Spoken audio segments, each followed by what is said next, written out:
The River of Gold, a folktale from West Africa. In the heart of West Africa, nestled among rolling hills and ancient baobab trees, lay the small village of Walla. The villagers were a humble people, living in harmony with the land, relying on the fertile soil and the river that snaked through the valley for their sustenance. Among them was a fisherman named Kofi, a man of few possessions but a heart rich in kindness. Kofi was known throughout Walla as the most skilled fisherman, though his catch was always modest. Every morning, before the sun painted the sky in shades of orange and pink, he would take his worn canoe to the river and cast his net. He lived a simple life, content with the little he had, grateful for the river that provided for him and the village. One day, as the first light of dawn crept over the horizon, Kofi embarked on his usual journey to the river. The air was cool, and the mist hovered over the water like a delicate veil. He paddled to his favorite spot, where the river widened and the fish were always plenty. Kofi hummed a tune as he cast his net into the water, the rhythmic splash of the net breaking the morning silence. As he waited for the fish to gather in his net, Kofi noticed something unusual. The river, which usually flowed with clear, sparkling water, seemed to shimmer with a golden hue. At first, he thought it was a trick of the light, but as the sun climbed higher in the sky, the golden shimmer grew brighter. Curiosity piqued, Kofi pulled in his net. To his astonishment, instead of fish, the net was filled with what appeared to be golden nuggets. They glistened in the sunlight, their brilliance almost blinding. Kofi's heart pounded in his chest. Could it be real? Could he have stumbled upon a river of gold? His hands trembled as he lifted one of the nuggets to examine it. It was heavy, solid, and unmistakably gold. Kofi's mind raced. He had heard tales of hidden treasures, of rivers that flowed with gold in distant lands, but he had never imagined such a thing could exist here, in his humble village. For a moment, Kofi sat in stunned silence, the weight of the gold in his hands heavier than the nugget itself. What should he do? The thought of untold wealth filled his mind, but so did a sense of foreboding. He was a simple fisherman, what did he know of gold? Yet, the gold was real, and it was here, in the river that had always provided for him. Finally, Kofi made his decision. He would take the gold to the village chief, Kwame. The chief was a wise man, known for his fairness and his deep understanding of the world. Surely, Kwame would know what to do. Kofi hurriedly gathered the golden nuggets into his canoe and paddled back to the village. As he approached the shore, his heart raced with excitement and anxiety. What would the chief say? How would the village react to this discovery? Kofi made his way through the village, the weight of the gold heavy on his back and his mind. As he passed by, villagers greeted him with their usual warmth, unaware of the treasure he carried. Kofi smiled nervously and quickened his pace toward the chief's compound. Kwame's compound was at the center of the village, a large, thatched roof structure surrounded by tall trees and a low wall. The chief was sitting outside, enjoying the morning sun and the sounds of the village. He was a tall, regal man with a presence that commanded respect, yet his eyes held a warmth that made him beloved by his people. "Oh, Kofi, my son," Kwame greeted him as he approached. "What brings you here so early?" Kofi bowed respectfully before speaking. "Nana, I have discovered something extraordinary." Kwame raised an eyebrow, intrigued. "Extraordinary, you say? Come, sit with me and tell me what you have found." Kofi placed the sack of gold nuggets at the chief's feet and began to explain what had happened. As he spoke, he could see Kwame's expression change from curiosity to astonishment. When Kofi finished, the chief reached into the sack and pulled out a handful of the golden nuggets. They glittered in the sunlight, casting a golden glow on the chief's weathered hands. This is remarkable," Kwame said, his voice barely above a whisper. He looked at Kofi with a mixture of awe and concern. "You say the river is filled with this gold?" Kofi nodded. "Yes, Nena. The river that has always been our lifeline now flows with gold." The chief was silent for a moment, lost in thought. Then he stood up, his expression grave. "Kofi, this is a gift, but it is also a test. Gold has the power to change men, to bring out both the best and the worst in them.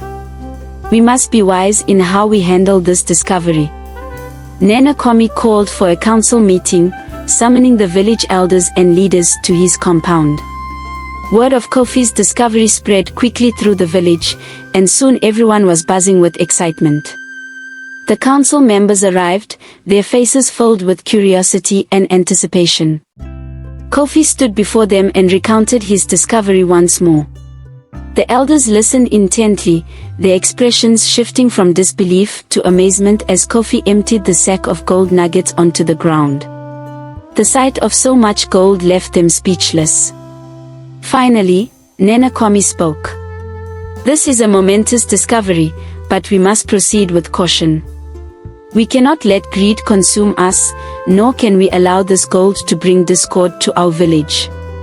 We will form a committee to manage the distribution of the gold and ensure it benefits the entire community." The elders nodded in agreement, though some of them could not take their eyes off the glittering pile of gold. Kofi felt a knot of worry form in his stomach. He had seen the way their eyes had gleamed with desire, and he wondered if they truly understood the chief's warning. The days that followed were a whirlwind of activity in Wala. The village, once peaceful and quiet, was now bustling with excitement and anticipation. The river, once a place of solitude and sustenance, had become the center of attention, as villagers flocked to its banks, eager to catch a glimpse of the gold that flowed within it. The committee formed by Nana Kwame began its work immediately. They set up a system to collect and distribute the gold, ensuring that each family received a fair share.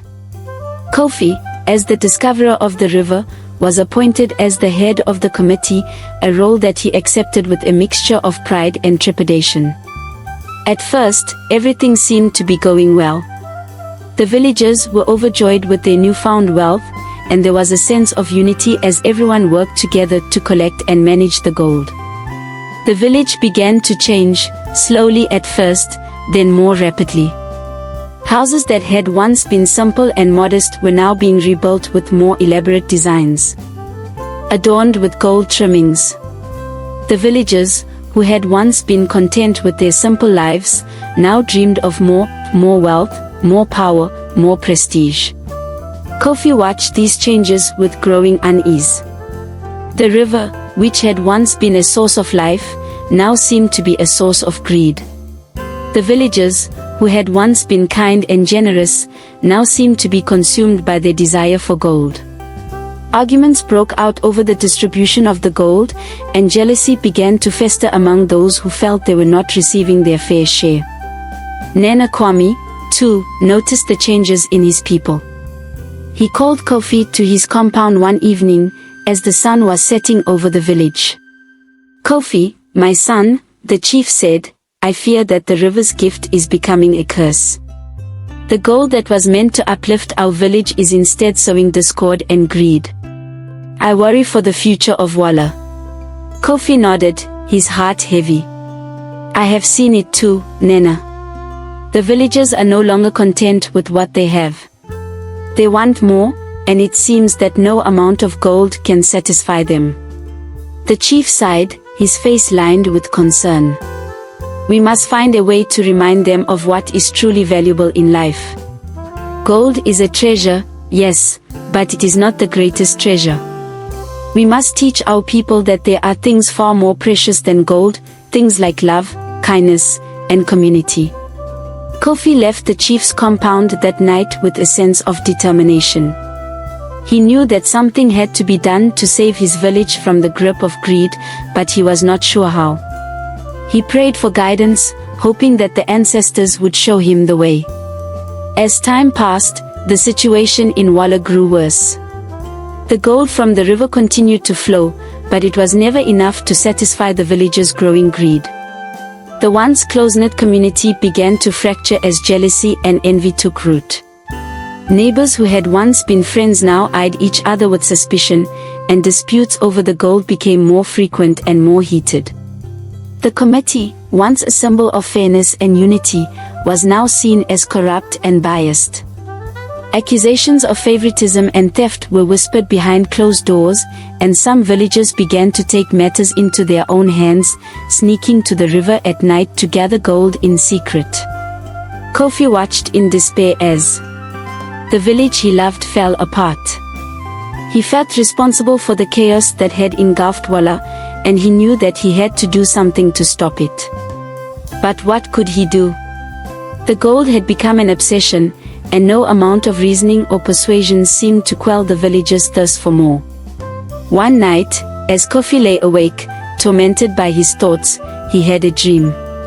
In the dream, he was standing by the river, watching as the golden water flowed by. Suddenly, the water began to rise, flooding the banks and sweeping away everything in its path. Kofi tried to run, but the water engulfed him, dragging him under. Just as he thought he would drown, a voice spoke to him from the depths of the river. "Kofi," the voice said, "you must return what was taken." Kofi woke with a start, the voice still echoing in his mind. He knew what he had to do. The river had given them the gold, and now it was time to return it.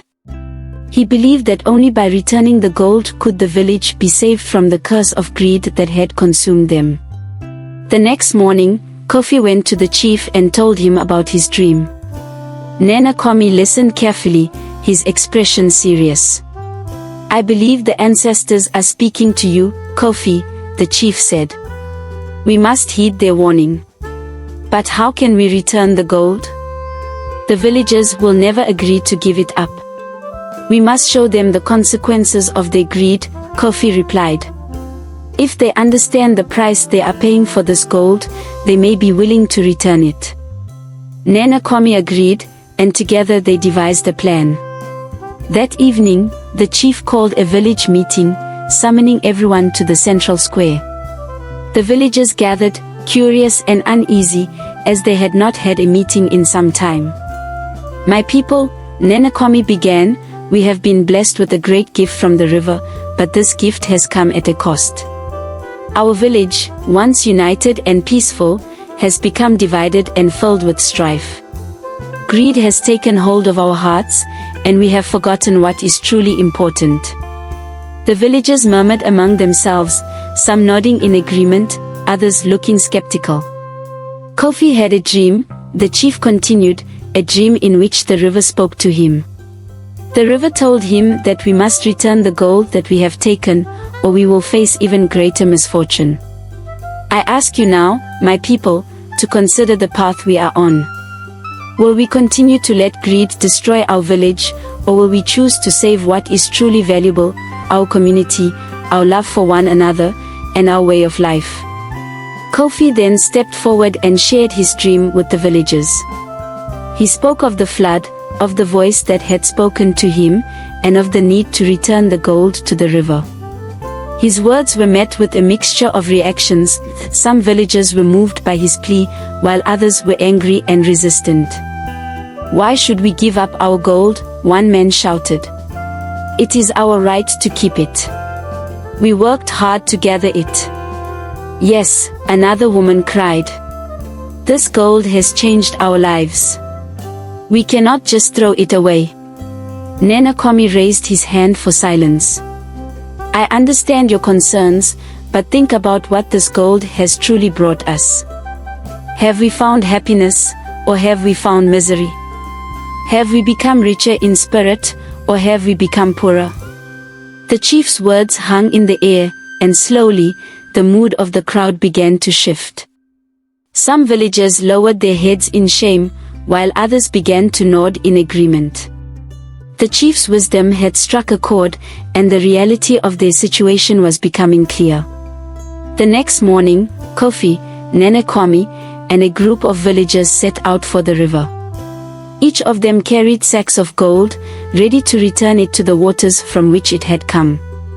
The journey was somber, the weight of the gold heavy on their shoulders, but even heavier was the realization of what they had lost in their pursuit of wealth. As they reached the riverbank, the villagers stood in silence, gazing at the golden water. It no longer seemed as enticing as it once had. Instead, it seemed like a reminder of the greed that had almost destroyed their village. Nana Kwame stepped forward and spoke to the river. "Great river, we return to you what we have taken. We ask for your forgiveness and the forgiveness of our ancestors. May our village find peace once more." One by one, the villagers approached the river and emptied their sacks of gold into the water. As the gold sank beneath the surface, the river seemed to shimmer and glow, as if accepting the offering. The villagers watched in awe as the golden light faded, replaced by the clear, sparkling water they had known all their lives. When the last sack was emptied, the river returned to its normal state. The golden hue was gone, replaced by the familiar, life-giving water that had sustained the village for generations. The villagers stood in silence, a sense of calm and relief washing over them. Nana Kwame turned to the villagers. "We have done what needed to be done. Let us return to our village and rebuild what we have lost. Let us remember that the greatest treasure we have is not gold, but the love and unity of our people." The villagers nodded, and together they made their way back to Wala. As they walked, the burden they had carried seemed to lift, and they felt lighter, freer. They knew that they had made the right choice, and they were determined to restore the village to its former glory. In the days and weeks that followed, the village of Wala began to heal. The villagers, now free from the grip of greed, worked together to rebuild their homes and their lives. They returned to the simple, peaceful existence they had known before the discovery of the River of Gold. The committee was disbanded, and the gold that had been hoarded was returned to the river. The villagers no longer spoke of wealth or riches. Instead, they focused on the things that truly mattered: family, community, and the land that sustained them. Kofi returned to his life as a fisherman, grateful for the lessons he had learned. He no longer saw the river as a source of wealth, but as a source of life. He was content with his modest catch, knowing that it was enough to provide for him and his family. Nana Kwame continued to lead the village with wisdom and compassion. He often spoke of the events that had transpired, reminding the villagers of the dangers of greed and the importance of living in harmony with the land and with each other. The story of the River of Gold became a cautionary tale, passed down from generation to generation.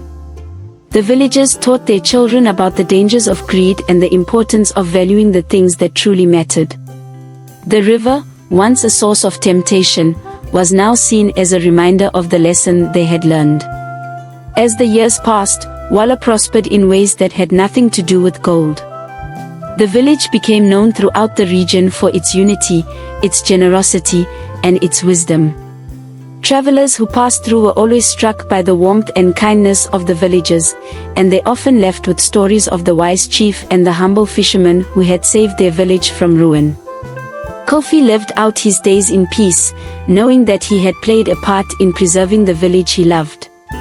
He often visited the river, not to seek gold, but to offer thanks for the lessons it had taught him. And whenever he cast his net into the water, he did so with a heart full of gratitude, knowing that the true treasures of life could not be measured in gold.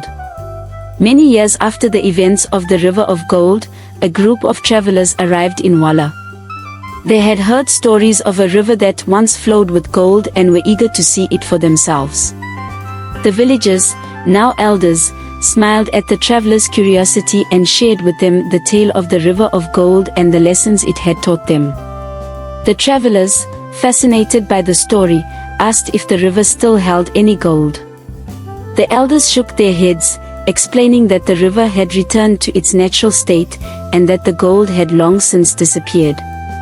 But as the travelers prepared to leave, one of the elders, a wise old woman named Oma, took them aside. "The river still holds its secrets," she said with a twinkle in her eye. But those secrets are not for the greedy. They are for those who seek something greater than gold. The travelers left Walla, pondering the old woman's words. And as they journeyed on, they realized that the true wealth of Walla was not in the river or the gold, but in the wisdom and unity of its people. And so, the river of gold became a legend, a tale of greed and redemption, of wealth and wisdom. And though the gold was gone, the lessons it had taught would live on in the hearts and minds of the villagers of Walla, and in the stories they passed down to future generations. Thanks for watching, and please like and subscribe for more interesting folktale stories. Please in the comment section below let us know the type of folktale stories you would like to see on our channel.